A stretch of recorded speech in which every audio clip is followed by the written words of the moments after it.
قدر سامعین اکرام،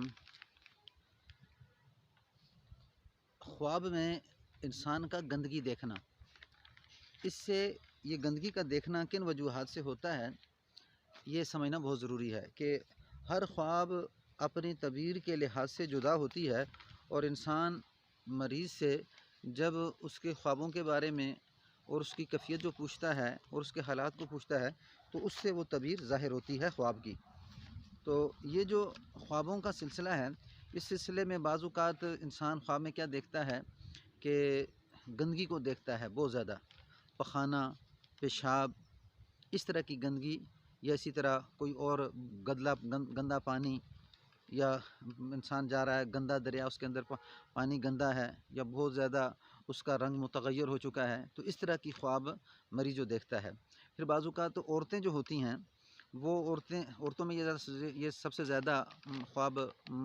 گندگی کے اکثر آتے رہتے ہیں کہ عورت کیا کر رہی ہے کہ بیت الخلاء میں جو ہے نا کپڑے دھو رہی ہے، یا اسی طرح بیت الخلاء میں وہ گندگی کو دیکھ رہی ہے، یا وہ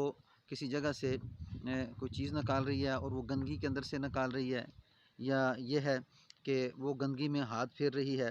تو ایسا خواب بار بار گندگی والا کیوں آتا ہے؟ یہ اس طرح کی علامات یہ مریض کیوں دیکھتا ہے؟ یا وہ بدبو کا محسوس کرنا کہ کیا کر رہا ہے مریض، بدبو محسوس کر رہا ہے، تو یہ چیزیں بار بار دیکھتا ہے۔ تو ایسے شیاطین جو گندگی کے ہوتے ہیں اور بیت الخلاء وغیرہ میں اکثر وہ رہتے ہیں، تو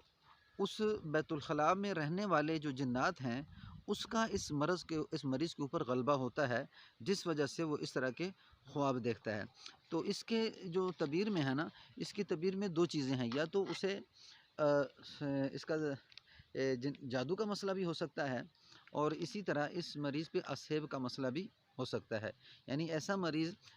جادو اور اسیبی بیماری میں مبتلا ہو سکتا ہے۔ تو یعنی اس بارے میں خاص طور پر کوشش کی جائے کہ جب اگر ایسا مریض اس طرح کی خواب بار بار دیکھتا ہے تو وہ خوشبو کا استعمال کرے،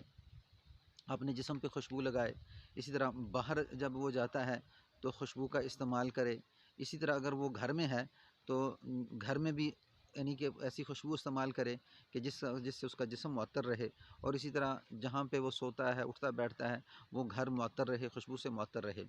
اور پھر عورت جو ہے وہ باہر تو جاتے ہوئے خوشبو نہیں لگائے گی، لیکن گھر کے اندر وہ خوشبو لگا سکتی ہے۔ اسی طرح ہمارے پہلے کیا ہوتا تھا کہ اگربتی وغیرہ استعمال کرتے تھے خوشبو وغیرہ کے لیے، تو اس طرح کی خوشبو کہ جس میں جو ہے نا اگربتی وغیرہ جس طرح ہیں، تو اس طرح کی خوشبو بھی وہ گھر میں استعمال کر سکتا ہے۔ تو اس کے علاج کے لیے خاص طور پہ ایسے مریض کو یہ چاہیے کہ جب یہ بیت الخلاء وغیرہ میں جائے تو اللہم انی اعوذ بک من الخبث والخبائث اس کو لازمی اونچی آواز سے پڑھے، اور پھر گھر کے اندر کوشش کرے سورۃ البقرہ کی تلاوت کرے، اور رات کو سوتے وقت آیت الکرسی 3 دفعہ پڑھ لے، اور اسی طرح آخری 3 کل اخلاص، فلق اور ناس ان کو مطلب کسی طرح 3 دفعہ پڑھ لے، اور سوتے وقت یا 3 دفعہ یا 7 دفعہ اس کو لازمی پڑھ کے سوئے۔ اور سورۃ البقرہ کی خاص طور پہ تلاوت، وہ یعنی کہ جس طرح سورۃ البقرہ تو کافی لمبی ہے، لیکن اس میں انسان کوشش کرے کہ ہفتے میں اگر وہ ختم کر سکتا ہے 3 رکوع، 4 رکوع، 1 پاؤ، اس طرح وہ وقفے سے سورۃ البقرہ کی تلاوت کرتا رہے۔ تو اس طرح آہستہ آہستہ یہ مریض الحمدللہ وہ ٹھیک ہونا شروع ہو جائے گا۔ اور اگر پھر بھی اسے فائدہ نہیں ہوتا تو پھر رقیہ سنا جائے اور رقیہ کروایا جائے، یعنی کوئی معالج ایسا ہے کہ جو اچھے طریقے سے علاج کرنے والا ہے تو اس سے رجوع کیا جائے، کیونکہ یہ جناتی بیماری کی علامت ہے اور جادو کی علامت ہے، اور زیادہ تر اس مریض کو جو خواب میں گندگی دیکھتا ہے تو اکثریت کے ساتھ اس کے اوپر جادو کا اثر ہوتا ہے۔